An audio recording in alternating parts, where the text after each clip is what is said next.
Hi மக்களே, இப்போது நான் முட்டை குழம்பு செய்ய போகிறேன். இங்கே பாருங்கள், 10 முட்டை. நான் முன்னே வீடியோ எடுத்தேன், அது எனக்கு எடுக்க தெரியல. கட் பண்ணி எடுக்கனால எனக்கு அது சேர்த்தவும் தெரியல. இப்போ உங்களுக்கு எல்லாமே சொல்ல போகிறேன். 10 முட்டை இந்த குண்டாவில் உடச்சி ஊற்றிட்டேன். இது கொஞ்சம் எண்ணெய் தடவி இருக்கணும், நான் அப்படியே ஊற்றிட்டேன். இந்த மாதிரி இந்த 10 முட்டையும் உடச்சி இந்த குண்டாவில் ஊற்றிட்டேன். அதுக்கப்புறம் 1 ஸ்பூனு, இந்த 2 ஸ்பூனு கறி மசால் தூள், 1 சின்ன டேபிள் ஸ்பூனு சீரகத்தூள், கொஞ்சம் மிளகுத்தூள், அதை கொஞ்சம் தூள் உப்பு, அதை போட்டு நல்லா கையை விட்டு இப்படி பிணைஞ்சு கசக்கி இது பண்ணணும். இல்லைன்னா உப்பு கிப்பு எல்லாம் கரையாமல் போயிடும். எல்லாம் நல்லா சுத்தமாக கரைச்சிடணும். கரைச்சி இதில் பார்த்தீங்கன்னா கொஞ்சமாக தான் தண்ணி வச்சேன், இல்லைன்னா பொங்கி தண்ணி எல்லாம் உள்ளே போயிடும். அதனால் கொஞ்சமாக தண்ணி வச்சு இதை அழுங்காமல் எடுத்து கரெக்டாக இதுக்கு தக்கன மாதிரியே இருக்கணும். இது இப்படியே கரெக்டாக இருக்கவும் தான் சாயாமல் தண்ணி உள்ளே போகாமல் இருந்துச்சு. ஒரு 2 விசில் விட்டு இறக்கி வச்சிடணும். 3 விசில் விட்டேன். 3 விசில் விட்டு இறக்கி வச்சிடுறோம். அப்புறம் அதை இறக்கி பாருங்கள், நான் எண்ணெய் போட்டிருந்தா அப்படியே லபக்குன்னு கொட்டியிருக்கோம். எண்ணெய் போடாதனால கொஞ்சம் பிடிச்சது அடியை, அதனால் கத்தி வச்சு அப்படியே லவுண்டாக இது பண்ணி சீம்பு மாதிரி அப்படியே கொட்டிட்டேன். கொட்டி இங்கே கட் பண்ணி வச்சுருக்கேன் பாருங்கள், சின்ன சின்னதாக பொடி பொடியாக கட் பண்ணி வச்சுருக்கேன். சீம்பு மாதிரியே எடுத்துடணும். அப்புறம் கட் பண்ணி வச்சுருக்கேன்.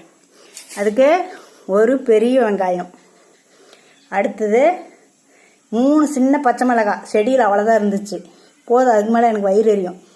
அப்புறம் இது பார்த்திங்கன்னா கொஞ்சம் பச்சை கறிவேப்பிலை, அப்புறம் இஞ்சி பூண்டு கல்லில் இடித்து வச்சுருக்கேன், 2 தக்காளி. இப்போ நம்ம குழம்பு செய்ய போகிறோம், வாங்க போகலாம்.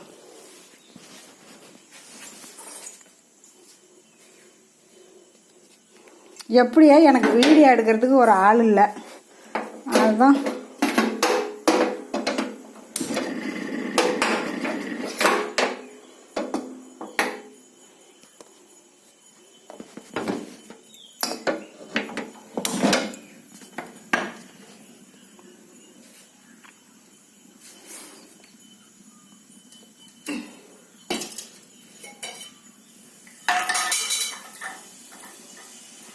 இது கடலெண்ணெய், ஆட்டின கடலெண்ணெய், செக்கில் ஆட்டின கடலெண்ணெய். எனக்கு இருட்டாக இருக்குது, ஆனாலும் இவ்வளோதான் தெரியுது. அப்புறம் நீங்கள் தான் நினச்சிக்காதீங்க. பாருங்கள், சன்னலை திறந்து வச்சாலும் இருட்டாக தான் இருக்குது. லைட் இல்லை, கரண்ட் இல்லாதனால என்னால் இவ்வளோ தான் செய்ய முடியும். நான் அது தனித்தனியாக வீடியோ எடுத்தேன், எப்படி எப்படியெல்லாம் போட்டேன்னு. ஆனால் அது வந்து இப்போ செட் ஆகல.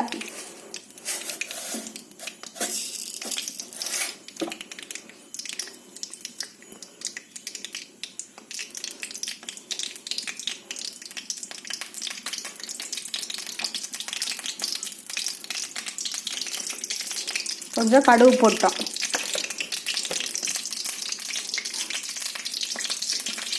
எண்ணெய் கொஞ்சம் உண்டனா ஊற்றிக்காங்க. கடுகு போட்டேன்.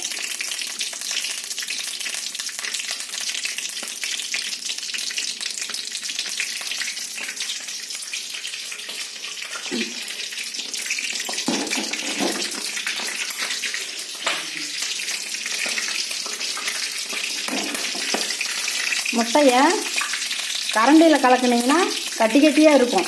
அப்படி கலக்குனிங்கன்னா கட்டி உளுந்து போயிடும்.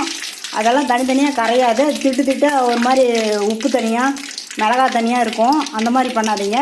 நல்லா சுத்தமாக கை வச்சு கரைச்சிக்கங்க. நல்லா எவ்வளோ நேரம் கரைக்கணும், அப்போ தான் சுத்தமாக இருக்கும். பாருங்க, பச்சை மிளகாயும் கறிப்புளியும் போட்டேன். அடுத்து இஞ்சி பூண்டு,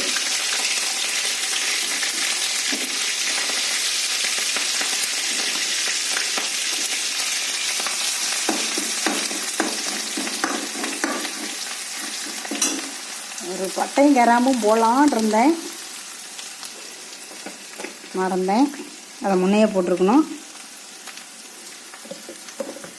கொஞ்சம் வாசமாக இருக்கும் பட்டை கிராம்பு போட்டோன்னா. சிம்மில் வச்சு நல்லா வேவிட்டேன்.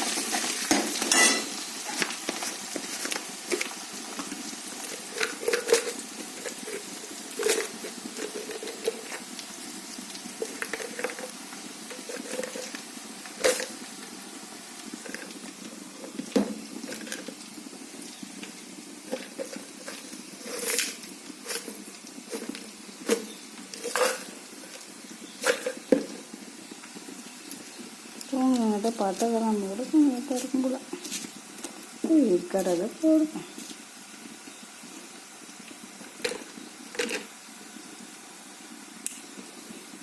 கொஞ்சோண்டு பட்டை போட்டேன்,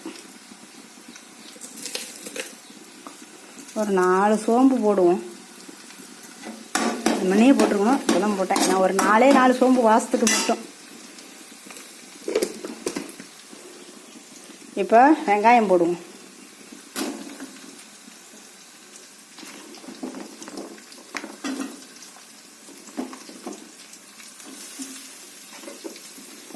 ஏன்னா ஒரு கையில் செல்லை பிடிச்சிட்டு ஒரு கையில் அப்படியே என்னால் தள்ள முடியல, இல்லைன்னா கரண்டி வச்சு தள்ளலாம், என்னால் முடியல.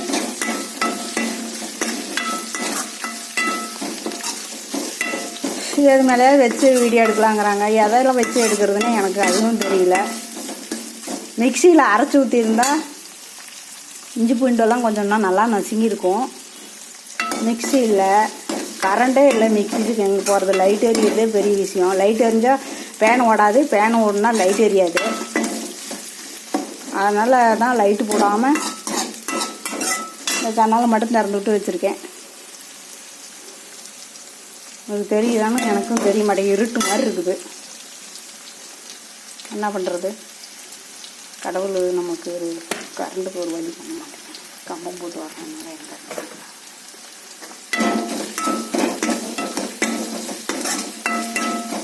சின்ன வயசுலேருந்தே கரண்ட் வீட்டில் இல்லை, இப்போ மட்டுமா இருக்க போகிறோம். சாவ போக வயசு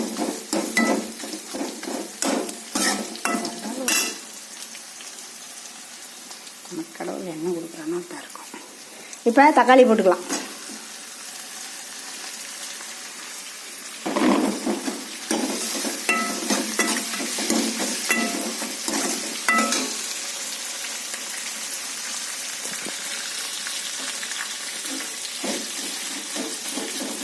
கொஞ்சம் மஞ்சள் தூள் போட்டுக்கலாம்.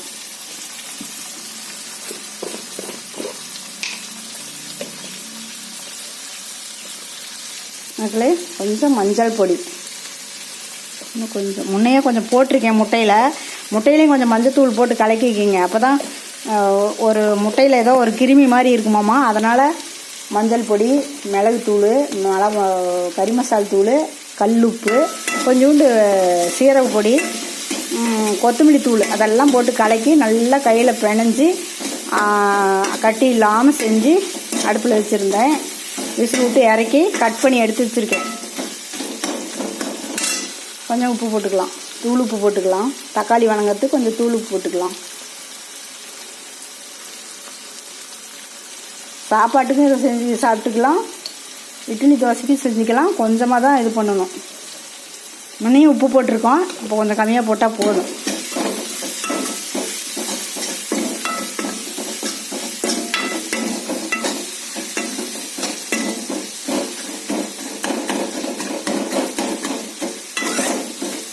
வாசத்துக்கு வேணால் கொஞ்சம் கறி மசால் போட்டுக்கலாம்.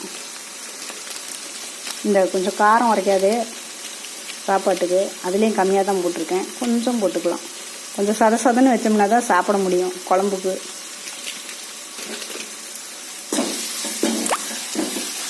வாசம் அருமையாக இருக்குது. வணக்கும் போதே சாப்பிட்ணுன்னு தோணுது. என்னோடய ஃப்ரெண்டு மைதிலி இப்படி செய்வாளாம்மா, அவள் தான் சொன்னால் இந்த மாதிரி செஞ்சு சாப்பிட்டு பாருங்கள் எப்படி இருக்குன்னு அப்படின்னு.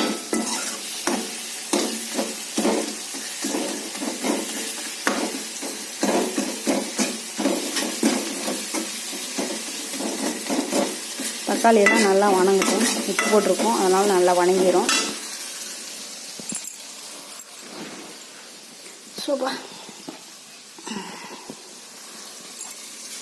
பாருங்க மக்களே, 10 முட்டையும் வேவிச்சு சீம்பு பால் மாதிரி அறுத்து வச்சுருக்கேன். இப்போது அதை அதில் சேர்க்க போகிறோம்.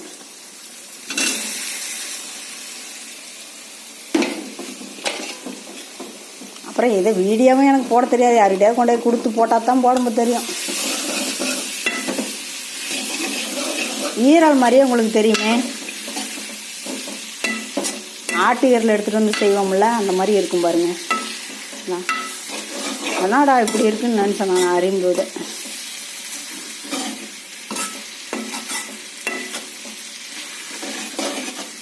மிளகாத்தூள் பத்தலின்னு நினைக்கிறேன், பார்க்கலாம்.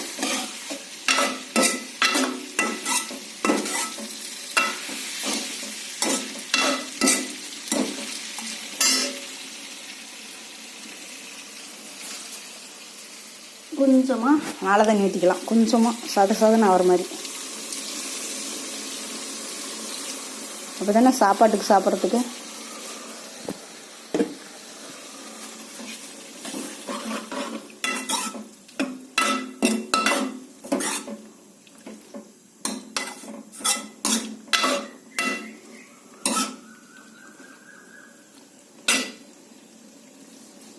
சிலிண்டர் தீண்டு போயிடும். என்ன பண்ணுறாங்க, சீக்கிரமாக வேகுங்கடி. காரம் உரைக்காதுன்னு நல்லா தெரியுது, அதனால் கொஞ்சம் போடுறேன். அப்படியே கொஞ்சம் காரம் இது அதிகமாக போயிடுச்சுன்னா கொஞ்சம் எண்ணெய் ஊற்றிக்கிங்க, சரியாக போயிடும். அப்படியே சதன்னு வேவிச்சு அப்படியே நல்லா வேவிட்டுன்னு இறக்கி வச்சு சாப்பாடு வச்சு சாப்பிட்டுக்கலாம்.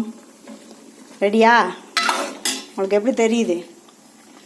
அதிகமாக தண்ணி ஊற்றக்கூடாது, கொஞ்சமாகவும் இருக்கக்கூடாது. சாப்பிட்ற அளவுக்கு கொஞ்சம் அப்படியே சதன்னு பிரட்டின மாதிரி. மக்களே, நான் இதை செஞ்சுருக்கேன், நீங்களும் செஞ்சு சாப்பிட்டு பாருங்கள். சூப்பராக இருக்குமாம்மா, அதனால தான் இதை செஞ்சேன். பாருங்கள் மக்களே.